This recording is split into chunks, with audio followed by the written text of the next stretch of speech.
हाय, आज मैं डिस्कस करूंगा कोऑर्डिनेट ज्योमेट्री पर। कोऑर्डिनेट ज्योमेट्री 10th क्लास में 6 मार्क्स का पूछ रहा है 2024 में जो बोर्ड एग्जाम देने वाले हैं उनके लिए। इससे पहले भी 6 मार्क्स का ही पूछता था, लेकिन 2022 और 23 में कुछ टॉपिक को रिड्यूस कर दिया है। जैसे एरिया ऑफ ट्रायंगल कोऑर्डिनेट पर पूछता था, उसको हटा दिया है। हमको बात कर रहा है सिर्फ डिस्टेंस फार्मूला पे, ओरिजिन फार्मूला पे, सेक्शन पे और centroid formula. Section formula, mid point formula, इस पर बात सब करेगा। इससे रिलेटेड आपको क्वेश्चन पूछेगा, इससे बाहर कोई क्वेश्चन नहीं पूछने वाला। और मुझे लगता है कि पूरे सिलेबस में आप पूरे इंटायर बुक की बात करें मैथ का, तो सबसे सेकंड इजी चैप्टर इसलिए मैं कर रहा हूं कि फर्स्ट मैं मानता हूं प्रोबेबिलिटी को सबसे इजी टॉपिक, और सेकंड कोऑर्डिनेट। 6 मार्क्स का कोऑर्डिनेट आप 1 आवर में पढ़ के आराम से क्वेश्चन बना सकते हैं 6 मार्क्स का, बशर्ते 1 आवर पूरी कंसंट्रेशन के साथ पढ़िए। तो आज हम 1 बाय 1 डिस्कस करेंगे और इससे रिलेटेड जितने क्वेश्चन होंगे पार्ट 2 में आपको मैं पोस्ट कर दूंगा। पार्ट 1 में मैं सिर्फ बात करूंगा क्या क्या इंपॉर्टेंट है और उसमें कैसे क्वेश्चन पूछे जाते हैं, किस तरह से क्वेश्चन पूछे जाते हैं और उसको कैसे सॉल्व किया जाता है। और पार्टिकुलर क्वेश्चन, बोर्ड क्वेश्चन में पार्ट 2 वीडियो में आपको मैं पोस्ट करूंगा। इस पर ध्यान दीजिए थोड़ा। पहली बात, ये आपको कंसेप्ट है, ये x, ये x डैश, ये y, y डैश, ये ओरिजिन। इसको कहते हैं first quadrant, second quadrant, third quadrant and fourth quadrant. आप इसमें मानते हैं कि ये प्लस प्लस होता है, ये माइनस प्लस होता है, और ये माइनस माइनस होता है, और ये प्लस माइनस होता है। ये फर्स्ट क्वाड्रेंट का, second quadrant, third quadrant and fourth quadrant. जब आता है कि एक्स एक्सिस की तो लिखते हैं x 0। जब आता है कि y एक्सिस की तो लिखते हैं 0 y। और ये ओरिजिन है तो ये 0 0 है। ये कंसेप्ट 9th क्लास में ही था कि फर्स्ट क्वाड्रेंट में मिस क्या, और पूछता है कि 2 3 किस क्वाड्रेंट में है, तो हम बात करेंगे ये फर्स्ट क्वाड्रेंट में। ठीक उसी तरह होता है -5 4 किस क्वाड्रेंट में है, तो ये बात करेंगे हम आंसर सेकेंड क्वाड्रेंट में। और यही पूछता है -3 -2 किस क्वाड्रेंट में है, तो हम बोलेंगे थर्ड क्वाड्रेंट में। ये मैं रिवीजन कर रहा हूं 9th का टॉपिक। और अगर 5 -2 किस क्वाड्रेंट में है, तो ऑफ कोर्स ये फोर्थ क्वाड्रेंट में है। फिर उसी तरह बात कर रहा है कि 2 0 कहां है, तो ये किसी क्वाड्रेंट में नहीं, ये बल्कि एक्सिस पे है। और किस एक्सिस पे है, एक्स एक्सिस पे है। वही 0 5 पूछ रहा है तो कहां है, वाई एक्सिस पे है। और सिर्फ 0 0 है तो कहां पे है, ओरिजिन पे है। ये आपका पूरा कोऑर्डिनेट का एक सरफेस पे क्या होता है, कैसे होता है, कैसे काम करता है, मैंने बताया। पहली बात कि हमेशा हम लोग इस पे रिप्रेजेंट करते हैं इसको कहते हैं, x को कहते हैं अक्षिका, y को कहते हैं ऑर्डिनेट। Akshika and ordinate. तो कभी कभी एमसीक्यू में पूछता है कि x y equal to a b हो, दो कोऑर्डिनेट आपस में इक्वल हो, तो समझिएगा कि अक्षिका अक्षिका इक्वल टू और ऑर्डिनेट ऑर्डिनेट इक्वल, ये दोनों इक्वल हो जाएगा। यदि ये होगा तो ऐसा होगा, यानी कहने का मतलब एक्स वाई इक्वल टू दो कोऑर्डिनेट 2 3 हो, तो एक्स का वैल्यू 2 और वाई का वैल्यू 3। ये आपका एमसीक्यू में बहुत सारे कंडीशन में भी आता है और बोर्ड में। ये पूरा मैं स्ट्रक्चर एक्सप्लेन किया, वो टॉपिक था सिर्फ और सिर्फ आप किस क्वाड्रेंट में कोऑर्डिनेट है आप इसे रिकॉग्नाइज कर सकें। अब हम लोग ये 9th क्लास में पढ़े हुए थे। अब हम लोग डिस्कस करने जाएंगे कि दो कोऑर्डिनेट के बीच डिस्टेंस डिस्टेंस कैसे फाइंड कर सकते हैं? ओरिजिन से कोई पॉइंट दिया हो उसको डिस्टेंस कैसे फाइंड कर सकते हैं, इस पर डिस्कस करने जाएंगे, जिसे हम लोग कहते हैं डिस्टेंस फॉर्मूला। आप इसे स्क्रीनशॉट ले सकते हैं, याद रहेगा आपको। अदरवाइज अब चलते हैं हम लोग नेक्स्ट में। इस पे बात करेंगे हम, ये 9th का टॉपिक था और 10th के सिलेबस में एंट्री करने जा रहे हैं। ये 9th क्लास में आर्ट्स में हो जाइएगा तो चैप्टर नंबर 5 में, और जो अब डिस्कस करने जा रहे हैं 10th क्लास का चैप्टर नंबर 6 से आर्ट्स संवाद, वो कहते हैं क्या, फर्स्ट टॉपिक देते हैं डिस्टेंस फॉर्मूला। क्या देते हैं? Distance formula. ये क्या कहते हैं कि अगर कोई पॉइंट हो, कोऑर्डिनेट x1 y1 और कोई दूसरा कोऑर्डिनेट हो b x2 y2। मेरा मानना है कि कभी भी एग्जाम में कोऑर्डिनेट बनाते समय फिगर ड्रॉ कीजिए, फिगर के सपोर्ट से बनाइएगा, तो मैं 100% श्योर हूं कि मिस्टेक होने के चांसेस, मतलब क्या बोला जाए कि पॉसिबल ही नहीं है। मैं मानता ही नहीं हूं कि मिस्टेक हो सकता है।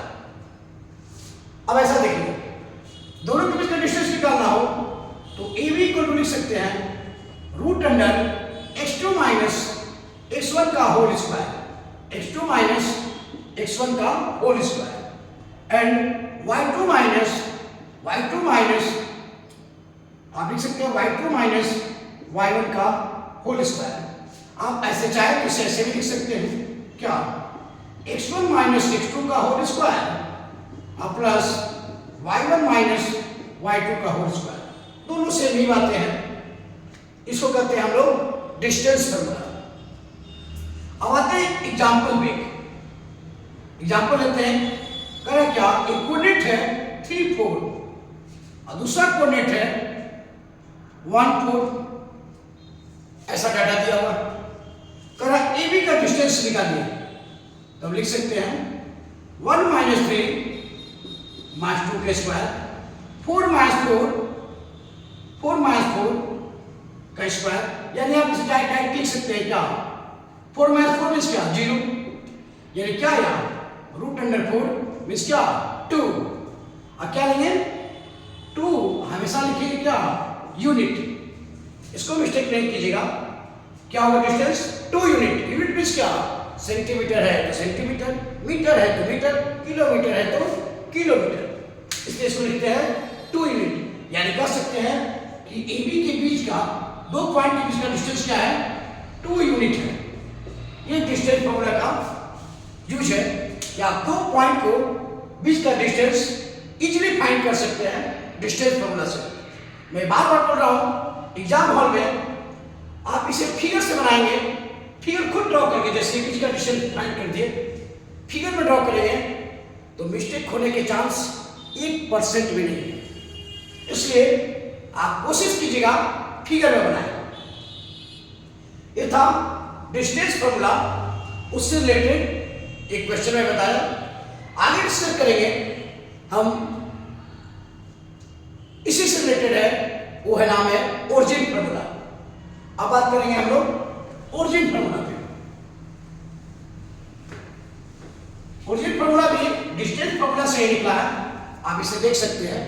जैसे देखिए, ओरिजिन मींस क्या, जहां से सोर्स स्टार्ट होता है और गया कहां, डेस्टिनेशन पे। ओरिजिन मींस 0 0, x भी 0, y भी 0, अक्षिका भी 0 और कोऑर्डिनेट भी 0। और ए में जाते हैं, ये है x y, ए का कोऑर्डिनेट दिया हुआ है x y। तो पूछ रहा है कि OA का क्या होगा, तो आप लिख सकते हैं x का स्क्वायर प्लस y का स्क्वायर।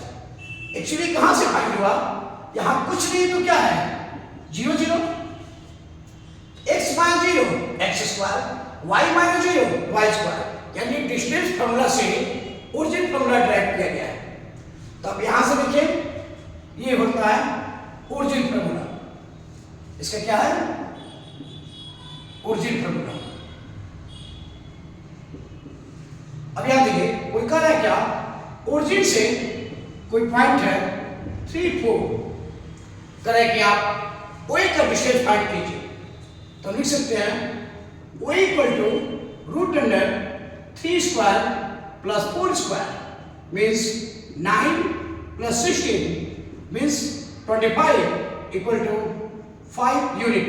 क्या लिख देंगे यहां पर लिखेंगे क्या 5 यूनिट, ये देना जरूरी है।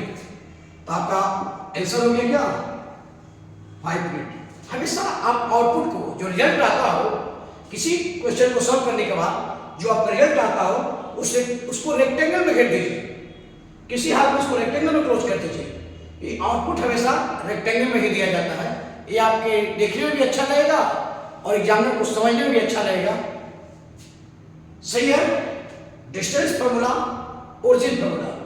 तो आप देखेंगे 6A आर्य सवाल का 6A जितना भी क्वेश्चन बनाएंगे वो सब इसी से है, इसी दो फॉर्मूला का यूज किया है। तो आपको कुछ इसमें बात का ध्यान रखना होगा।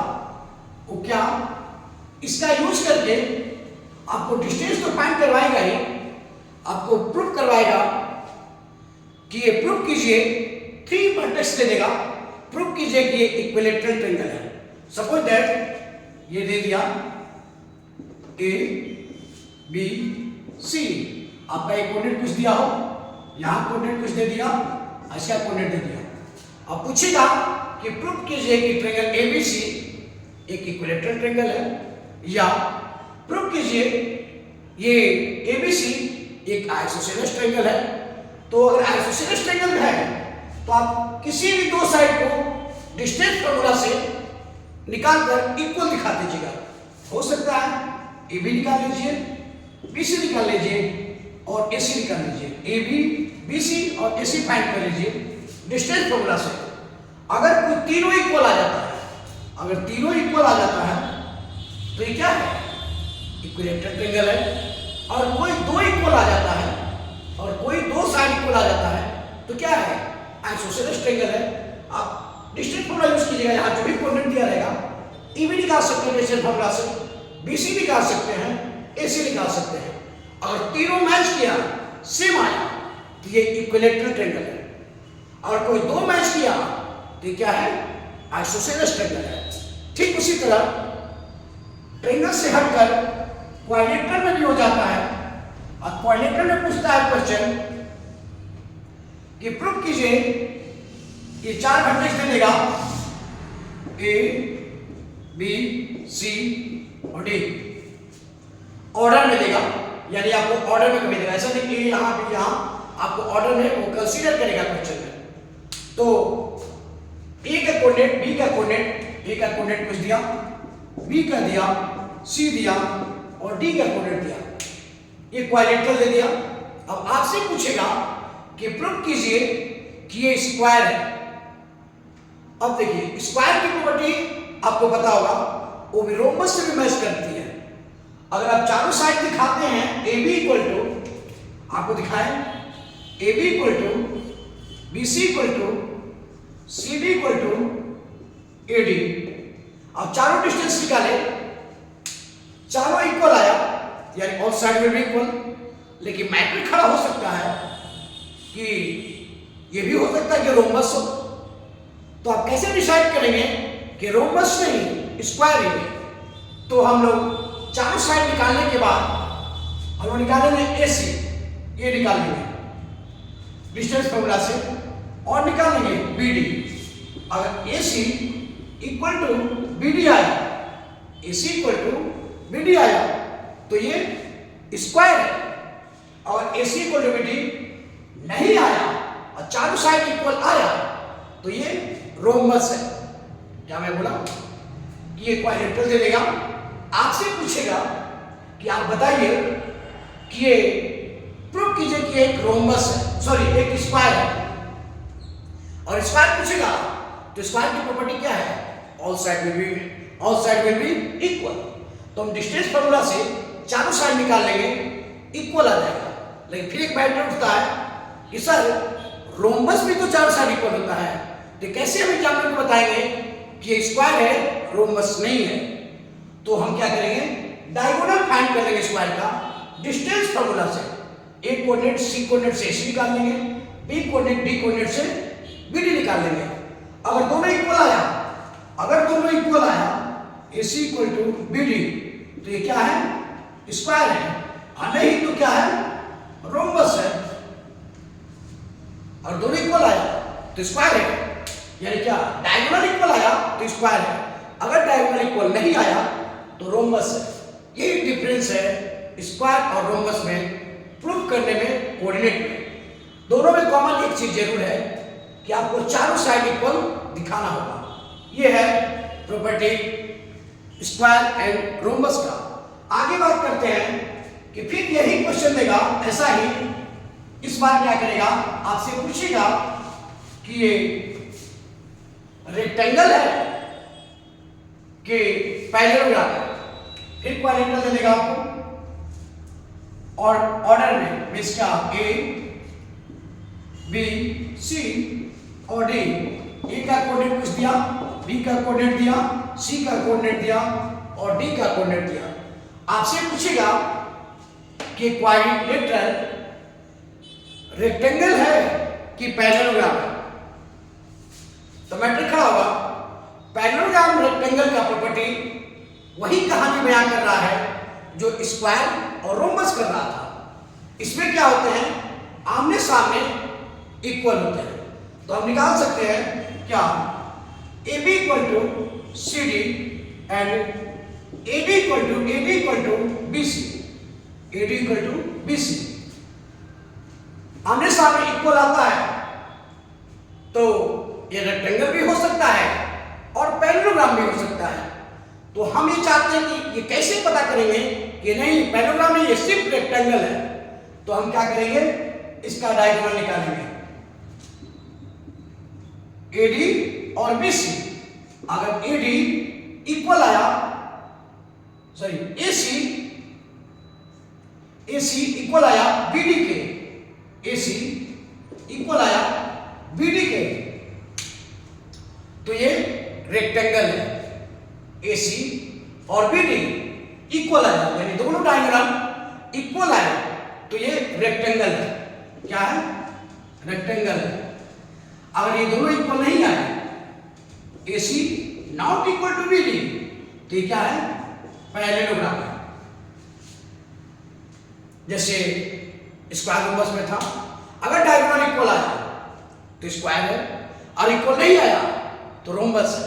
ठीक उसी तरह पैरेललोग्राम और रेक्टेंगल में अगर डायगोनल इक्वल आया, आमने सामने तो इक्वल आएगा ही दोनों में। अगर डायगोनल इक्वल आया तो ऑफ कोर्स ये रेक्टेंगल है, अगर डायगोनल इक्वल नहीं आया तो हम मानेंगे कि ये पैरेललोग्राम है। ये चीज है, यहां तक आपको कोई डाउट नहीं होगी। इसी में से 6A में यही यूज किया है हर जगह आपको फाइंड करने में। अब से एरिया भी पूछ सकता है, तो पैरेललोग्राम का एरिया क्या होगा आपको पता ही है। अगर इक्विलेटरल का एरिया पूछ रहा है तब भी आप निकाल सकते हैं। इक्विलेटरल एरिया क्या होता है? √3/4 साइड का स्क्वायर। रेक्टेंगल का एरिया निकालना हो तो लेंथ इंटू ब्रेथ, इसका और इसका निकाल लीजिएगा। ऐसे आप एरिया फाइंड कर सकते हैं। और राइट एंगल का एरिया पूछेगा तो वही बेस 1/2 बेस इंटू हाइट, ये निकाल लेंगे और इसको फाइंड कर लेंगे। 1/2 से मल्टीप्लाई कर देंगे, एरिया भी निकल जाएगा।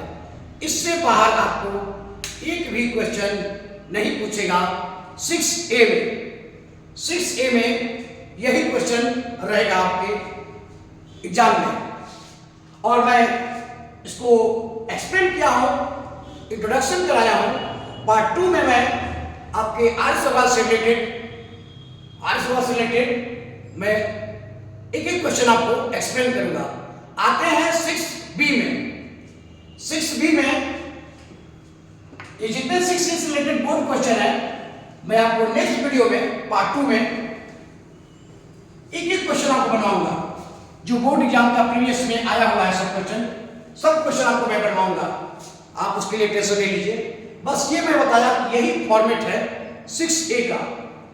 और जाते हैं अब 6B के लिए। तो आर्य सवाल के 6B में डिस्कस करता है पहला सेक्शन फॉर्मूला। क्या है? Section formula. सेक्शन फॉर्मूला क्या कहता है कि कोई एक कोऑर्डिनेट हो और कोई भी हो पॉइंट, कोई एक पॉइंट हो कोई भी पॉइंट हो, इसमें कहीं पे सी हो, एक पॉइंट हो एक भी पॉइंट हो, इसमें कहीं सी हो, यानी कोऑर्डिनेट लेते हैं x1 y1, इसका लेते हैं कोऑर्डिनेट x2 y2 और c है xy। दोनों a और c के बीच का डिस्टेंस है m और b एंड c का डिस्टेंस है n।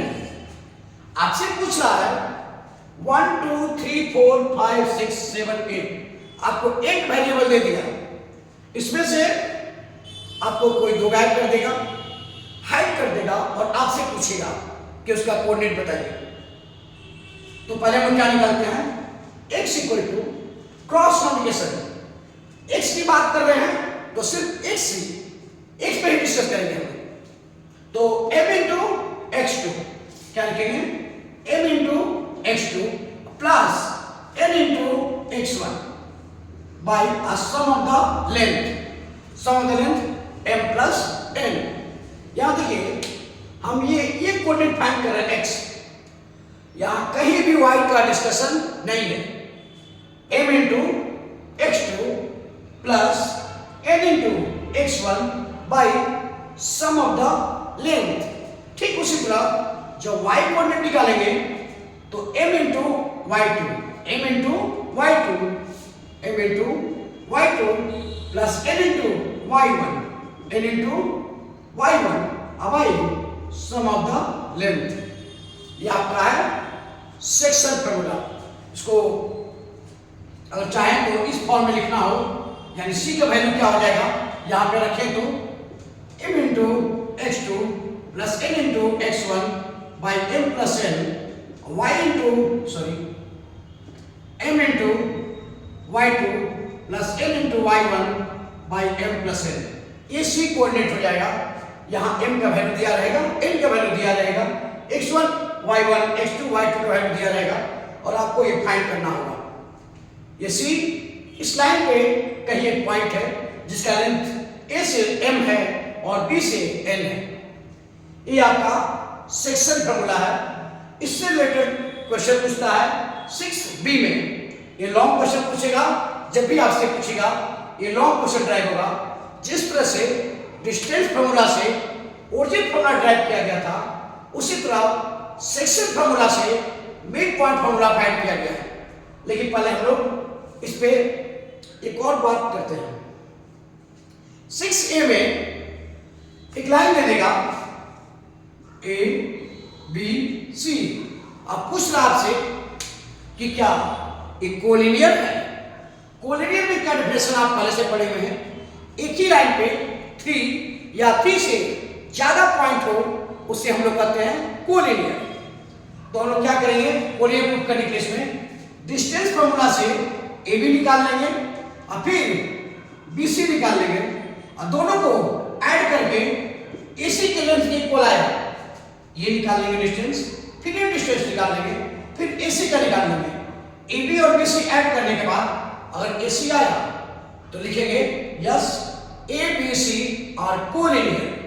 अगर नहीं आता है लिखेंगे A B C are not collinear. Good out. आगे बढ़ते हैं। सेक्शन फॉर्मूला से मिड पॉइंट फॉर्मूला निकालते हैं। तो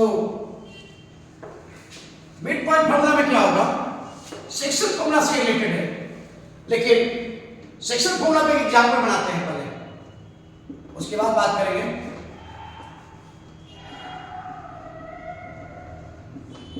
कह रहा है क्या, एक ये है एक बी है, यहां 2 3 दे दिया है, यहां 4 1 दे दिया है। कह रहा है सी कोऑर्डिनेट फाइंड कीजिए। एक्स वाई दिया है, इसका 2 दे दिया है, इसका 3 लेंथ दे दिया है, यानी m का वैल्यू 2, n का वैल्यू 3, x1 का वैल्यू 2, y1 का 3, x2 का 4, y2 का 1। देखिए x इक्वल टू क्या होगा, m into x1 2 into 4 plus 3 into 2, 3 into 2 by sum of the length is क्या 2 plus 3, 2 4 जा 8, 3 2 जा 6 प्लस 5, 8 6 14 by 5, यानी x का वैल्यू क्या आया 14 by 5। उसी तरह y निकालते हैं, y में क्या होता है m into y1 y2, तो 2 into 1 plus n into y1 यानी 3 into 3, 3 into 3 by length of the boundary यानी length of the AB 2 plus 3, so it will be 2 1 जा 2, 3 3 जा 9 by 5, 11 by 5 y का वैल्यू। therefore हम c कोऑर्डिनेट पे क्या लिख सकते हैं, x की जगह क्या निकाले हैं 14 by 5, y का वैल्यू क्या निकाले हैं 11 by 5। ये आपका रिजल्ट हुआ। मैं जब भी बोलता हूं हमेशा आंसर जो है उसे रेक्टेंगल में क्लोज कीजिए, ये आपके लिए फेवरेट होगा स्कोर करने में। तो हो गया सेक्शन फॉर्मूला का एग्जांपल, इसमें से आपको कोई भी एक हाइड कर सकता है।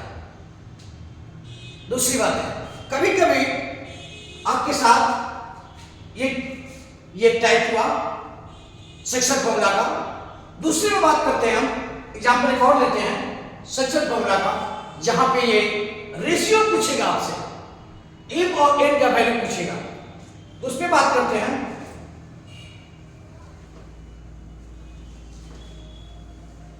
आप इस बार लेंथ फाइंड करेंगे।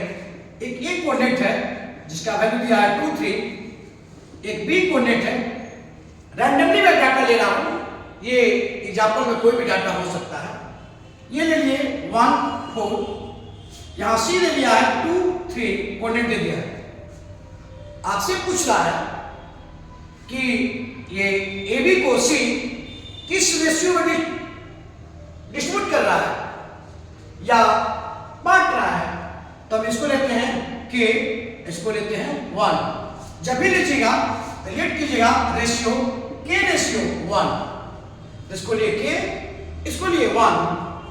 यहां x का रोल कौन निभा रहा है 2, तो 2 into k into 1 section formula से 2 into k into 1 k plus 1 into k into 1 k 1 into 2 by length of the boundary k plus 1 cross करते हैं तो क्या होगा 2 into k plus 1 equal to k plus 2, bracket open कीजिए 2k plus 2 equal to k plus 2, तो ये 2 2 cancel.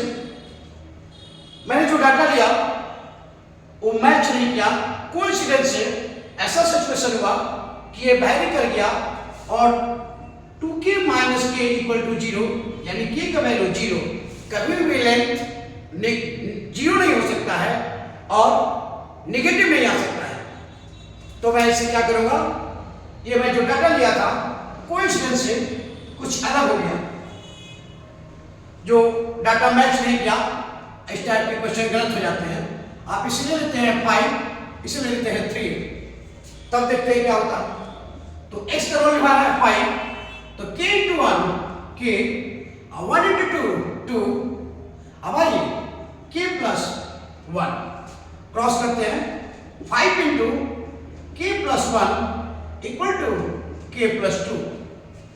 क्या लिया मैं उस समय डाटा k का वैल्यू, ऐसा डाटा लिया कोइंसिडेंस से कि जिसका वैल्यू 0 आ रहा था, जो पॉसिबल कभी नहीं होगा। ऐसा आपको क्वेश्चन कभी नहीं देगा और ऐसा दिया तो रॉन्ग हो जाएगा क्वेश्चन।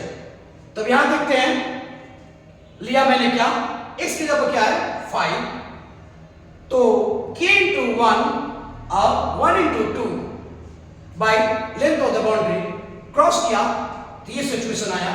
तो 5k plus 5 equal to k plus 2, तो 5k minus k equal to 2 minus 5, 5k minus k 4k equal to minus 3, तो k equal to minus 3 by 4।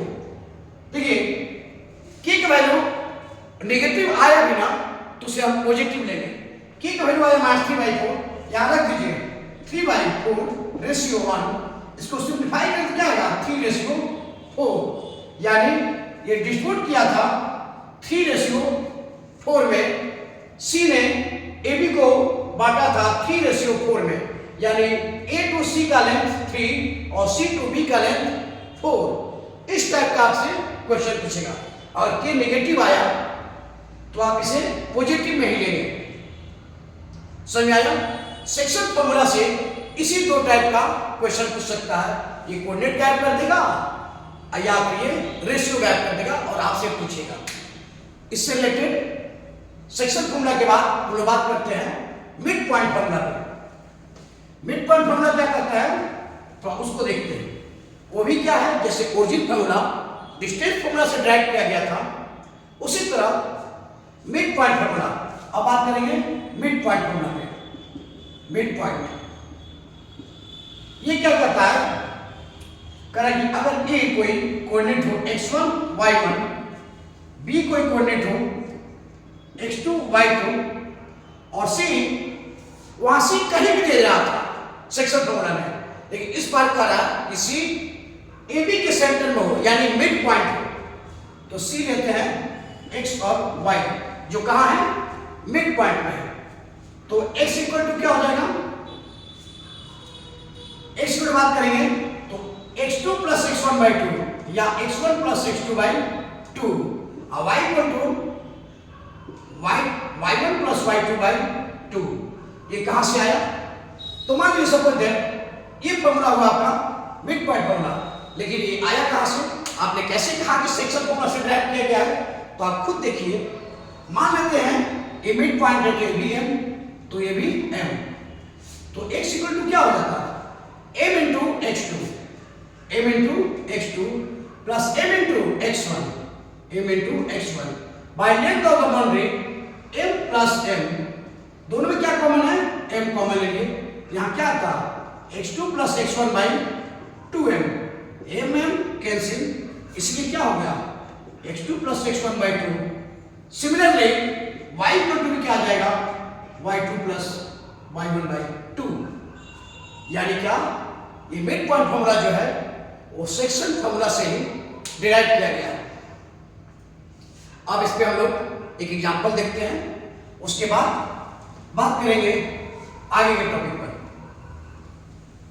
तो इसे देखें, इससे क्वेश्चन आपका क्या होगा, कर रहा है क्या, ए कोई पॉइंट है और बी कोई पॉइंट है, ये 3 5 एरिया 1 और 7, कर रहा है कि इसका मिड पॉइंट निकालिए। तो मिड पॉइंट लिया हम क्या, एक्स वाई, तो एक्स इक्वल टू क्या हो जाएगा, 1 प्लस 3 का है या 3 प्लस 1 बाई 2 यानी 4 बाई 2, यानी क्या आया 2। वाई निकालेंगे तो क्या, 5 प्लस 7 कहो या 7 प्लस 5 कहो बाई 2, तो 7 प्लस 5 12 बाई 2, ये क्या आया 6, यानी सी कोऑर्डिनेट क्या हो जाएगा 2 और 6। ये आपका सॉल्यूशन हुआ मिड पॉइंट फॉर्मूला से, ये सी निकालें। उसी में इससे रिलेटेड आपको क्वेश्चन पूछ सकता है, डाटा वेरी करेगा, मैं डाटा कोइंसिडेंस से खुद अलग अलग ले रहा हूं और कोइंसिडेंस से कहीं मिस्टेक हुआ हो डाटा, तो वही था जिसमें हम लोगों ने की का वैल्यू 0 फाइंड कर लिया था। वो कोइंसिडेंस से मैं ऐसा डाटा डाला जो कि एग्जिस्ट ही नहीं कर पाएगा इस टाइप का। तो ये आपका मिड पॉइंट फॉर्मूला होगा। इसके बाद आपके सिलेबस में एक पॉइंट बचा, वो है सेंट्रॉइड फॉर्मूला। वो क्या है, सेंट्रॉइड फॉर्मूला। करा क्या कि कोई ट्रायंगल एबीसी हो, ए बी सी, ये क्या है सेंट्रॉइड फॉर्मूला। ये क्या करता है, एबीसी। ये कर रहा है कोई x1 y1 हो, ये है x2 y2 हो और c x3 y3 हो। मीडियन समझते हैं, मीडियन क्या करता है, एंगल बाइसेक्टर होता है, जो जाकर सभी एक ही पॉइंट पर मिलते हैं। जिस पॉइंट पर इंटरसेक्ट करते हैं उसे हम लोग सेंट्रॉइड करते हैं, डिनोट करते हैं g से, g x y। ये है सेंट्रॉइड, ये एक मीडियन है AD, फिर BE और CM मीडियन, सभी एक ही पॉइंट पर मिलते हैं। जिस पॉइंट पर इंटरसेक्ट करते हैं उसे हम लोग सेंट्राइड कहते हैं। उसको निकालने का फॉर्मूला है, और G ऑफ XY हो तो X equal to x1 plus x2 plus x3, x1 plus x2 plus x3 by 3, और y equal to y1 plus y2 plus y3, y1 plus y2 plus y3 by 3। ये सबसे easy है, बस आपको x निकालने के लिए सिर्फ x कोऑर्डिनेट को सब ऐड करना है, और y निकालने के लिए सब y को ऐड करना है और 3 से डिवाइड कर देना है। इसी पर आपको डाटा अलग अलग डाटा पुट करेगा, उसके अनुसार से आपको सॉल्व करना होगा। ठीक है, मैंने एरिया ऑफ ट्रायंगल वो टॉपिक आपके एग्जाम में नहीं आ रहा है, बोर्ड एग्जाम में 24 में नहीं आ रहा है, 23 में भी नहीं आया था और 22 में भी नहीं आया था, इसलिए इससे आगे पढ़ने की कोई जरूरत नहीं है। 6A 6B और MCQ है आर्य सवाल का, उसको सॉल्व किया जाएगा। अगले वीडियो में मिलते हैं पूरे डीपली एक एक क्वेश्चन बोर्ड क्वेश्चन के साथ। तब तक के लिए